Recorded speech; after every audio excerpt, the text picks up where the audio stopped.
أعوذ بالله من الشيطان الرجيم. بسم الله الرحمن الرحيم. قالوا ویلاغوی یا موسى اے موسى علیہ السلام إنا لن ندخلها یقینا منگا چری نو دننکی گواغیتا ابدا ما دامو فیها ترسو پوری چاغی پدی کیوی فاذهب لارشا انت تو وربک اوستاربو فقاتلا پجنگو کلی تاسو انا ها هنا قاعدون یقینا من با دلتا ناسیو. پدې کې د دوی یو بل خباست او یو بل پلیتی هغه ذکر ده چې دوی د الله او د الله د پیغمبر د موسی علیہ السلام او سخته بعزتی هغه اوکللا او دا غید خبرې نه انکار وکړو او کما چې د دوی خیر خواو نو دا غي د خبرې هم رد وکاو دا غي خبرې هغه او نه منلې. دا تفسیر جواهر القرآن کې ویا په حواله د مدارک باندې الوجه فيه يقال وجب دي کدادا چې ویل دی اذهب انت وربك لارشتو او سارب يعينك على قتالك ابداد بو کی تاثرا ستا په قتال باندې او من خدا غي سره د مقابله کولو جرأت اغا نشته ده. او دا الفاظو چې دوی ویلیو نو دای الله او د الله رسول پر استهزاء او سپکاوي کاوه. تفسیر روح المانی کې ویو امام الوسی رحمه الله ویا وقالوا ذلك استهانة واستهزاء به سبحانه وبرسوله عليه الصلاة والسلام وعدم المبالاة بهما. دوی دا خبره کوله لوجه د سپکوالنا او لوجه د مسور وکولنا الله پوری او د الله پیغمبر پوری او په دې باندې سبا کو هغه نکاو او ډیر بعد خلکو کې دا مرض وی چې چا پوری ټوکې کوي چا پوری مسوري کوي او کوملای بیا موندو که مشر بیا موندو د دې خبرې او ډوله باک نه کوي چې دا عالم دی دا مشر دی دا پلان کې دی نه بس خلوبی دی او ټوکی دی او مسوري هغه کوي او دوی هم دغه شان کار کاو. یا د رب نه مراد دوی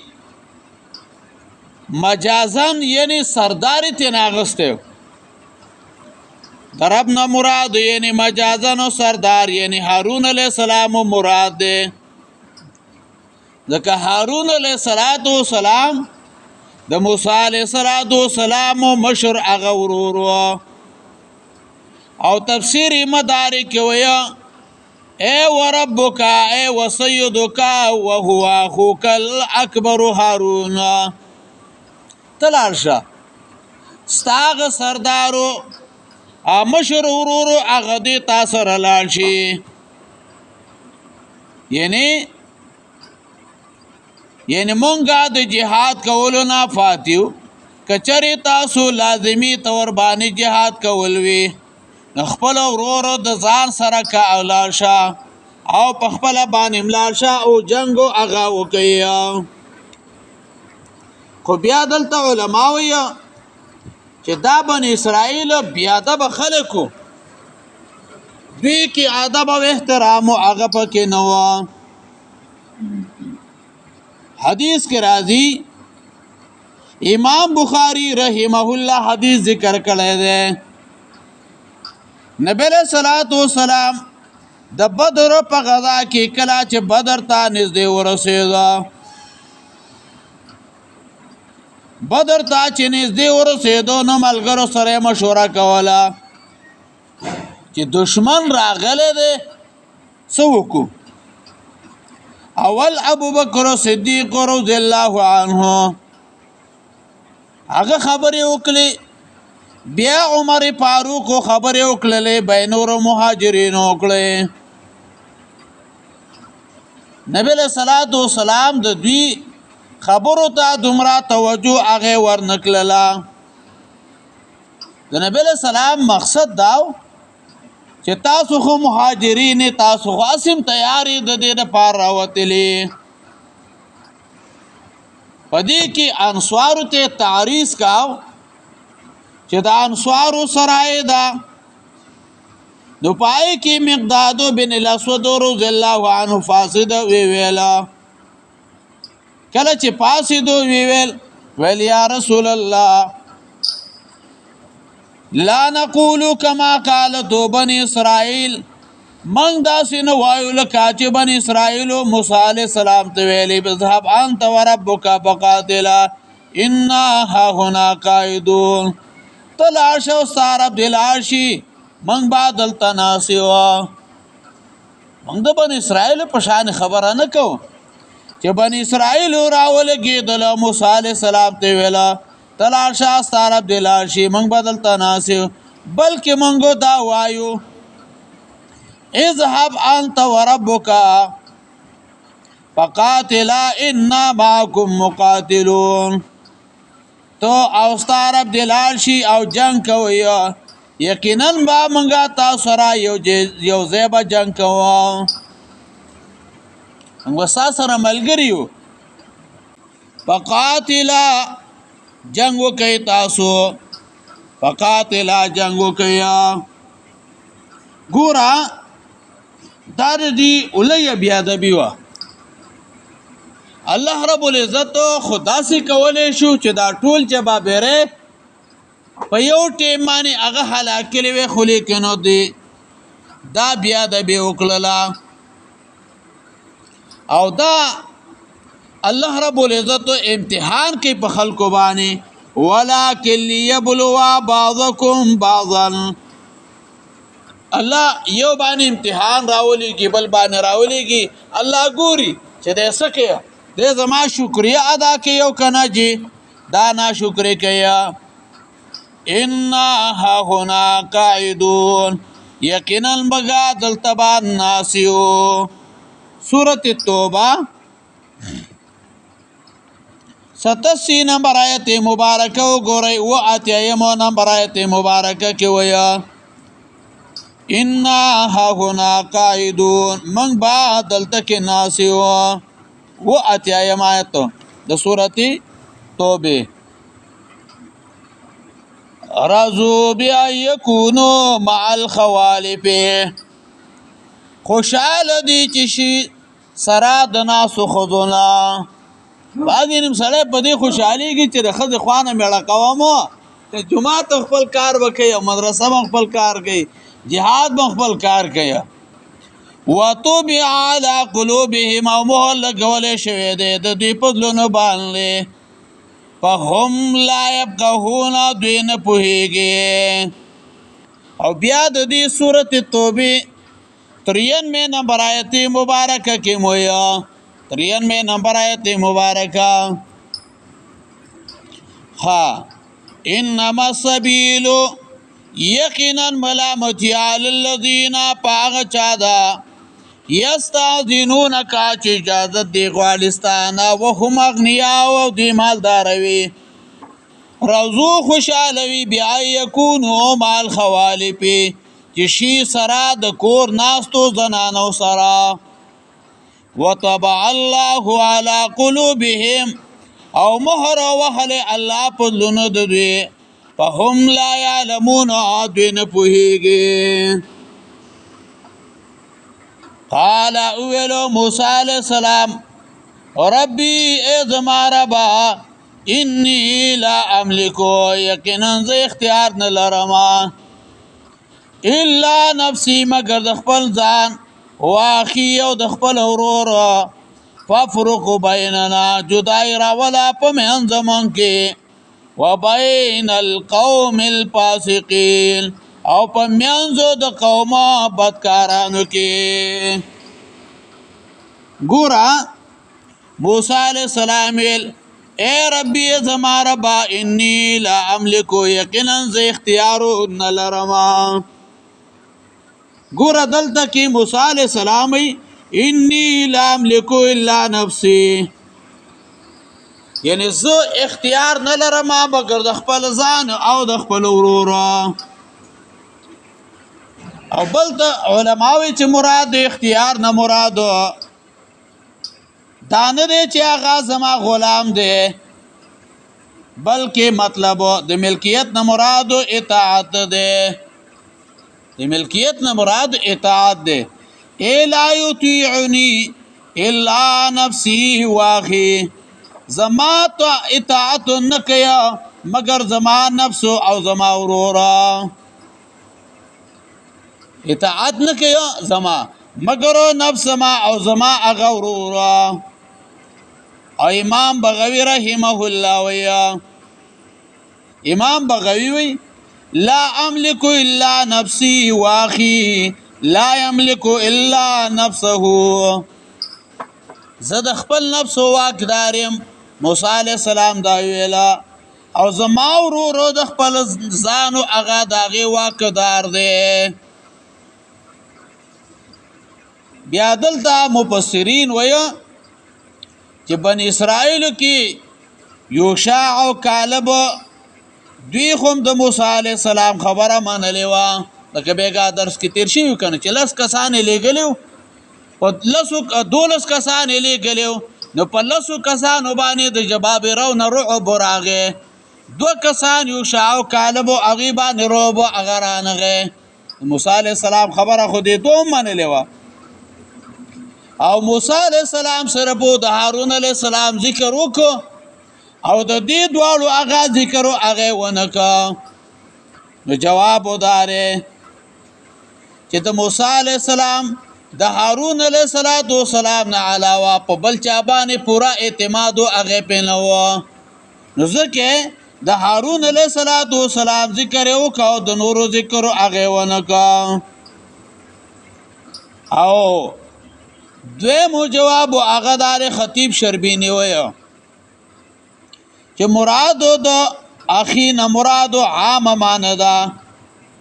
مرادو نه اخنا اخ په دین دی اے مېو اخینی په دین زه اختیار نه لرم مگر دا چا چې زما سره په دین کې ورورولي او ملګرتیا کوي. زه اختیار نه لرم مگر د هغه چا چې زما سره په دین کې ورورولي او ملګرتیا کوي. نمون خلک دنیا کې د یو بل سره ورورولي کوي نه دین باره کې د یو بل سره ورورولي او تعلق هغه قائمول هغه پکار دی. او دریمو جواب هغه دار چې د موسی علیہ السلام مطلب دا نو چې څوک تابعدار دي چې دا غوی لستو هغه جدا کی او چې څوک تابعدار نه دي نو چې دا غوی لستو هغه جدا کی دا مطلب هغه نو. او د موسی علیہ السلام سره ملګری ډېر سردردی والو موسی علیہ السلام ته ډېر تکلیف هغه ورکلو. نو کله چې موسی علیہ السلام ته ډېر تکلیف ورکا اخر کې موسی علیہ السلام خیره وکړي چې الله زماو د دې پمنس کې الله جدای راولي زماو د دې پمنس کې جدای راولي ففرق بیننا جدای راولا پمن زمان کې وبین القوم الفاسقین او پمن د قوم بدکارانو کې. قال ویل الله فإنها محرمة علیهم پس یقینا دغه ځمکه حرام شوې ده په دې باندې. الله رب العزت د موسی علیه السلام دعا قبول کړه او په دغه خلکو باندې دنیوي عذاب او پریشانتي هغه په دې باندې راوستله. قال ویل الله فإنها محرمة علیهم یقینا دغه ځمکه حرام شوې ده په دې باندې 40 سنه صلیح کالا 40 سنه صلیح کالا. محرمتون یعنی بند کلیشی بوی د الله د طرف نه 40 سنه صلیح کالا یعنی صلیح کالا بدوی دغه ارض مقدسه ته نشي داخلي دله. یتیهون فی الارض دی بحیرانی په دې ځمکه کې دارته یتیهو ته حیرانتیا او پریشانتیا ته ویل کېږي او د دې د پریشانتیا وجه دادا چې د دې میدان نه نشو وتلې د دې میدان نه وتلې نشو او بل دار مخکې ورته منو سلوا اغرات له نو الله پیرسکونه غم بن کړل ژوند هغه ګران شو او دا کار په دې باندې ولې وشو دا کار په دې باندې ځکه وشو چې د خلکو جهاد واغې پرې هودله ورمن خلکو توای دین ته را نږدې شي ډیر خلک هغه پریشان دي وجه دا ده د پریشانی وجه دار چې خلکو دین پرې خودله ور دی ولی پریشان شو جهاد پرې خودله نن سبا مسلمانان ولی ذلیل دي جهاد پرې خودله د دین کارونه پرې خودلی 40 غنټې تیر شي او د سره شل منټ نشته چې د قران ته کینی دی به پریشان نه دی به لیونه کیږي نه دی به سرګردان نه او د سار پروت دی د مونږ لنه را پاسي الله ته ودرېږي نه د پکور کې بس خیر هغه براشي د دې وجنه تاسو چې وګورئ چې د کوم خلکو د دین سره تعلق دی په سره په دې ګرانۍ کې دا غوی رزق ته وګوره خو پراخه دی خو مزیدار دی وجه دا ده چې د دین سره برکت راځي او د بې دینۍ سره هغه بې برکتي راځي.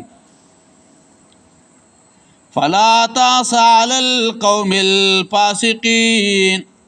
مغم جن کېږه په قوم او بدکارانو باندې فلا تاس علی القوم الفاسقین یعنی دوی په هلاکولو مصیبتونو باندې غم او هغه مکوه اسا ویل کېږي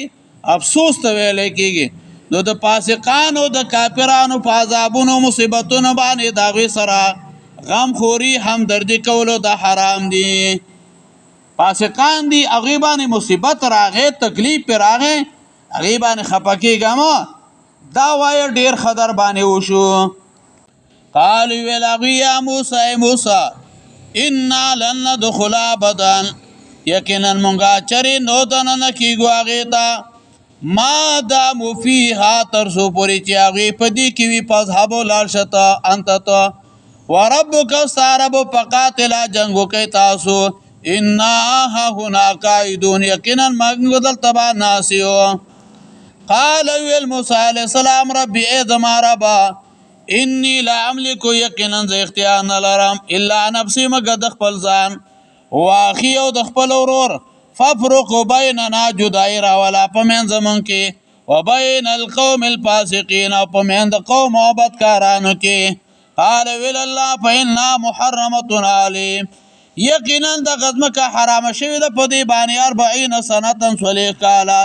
یتیهون فی الارض د بحیرانې په دې ځمکه کې فلا تاس علی القوم الفاسقین مغم جن کېږه په قوم او بدکارانو باندې.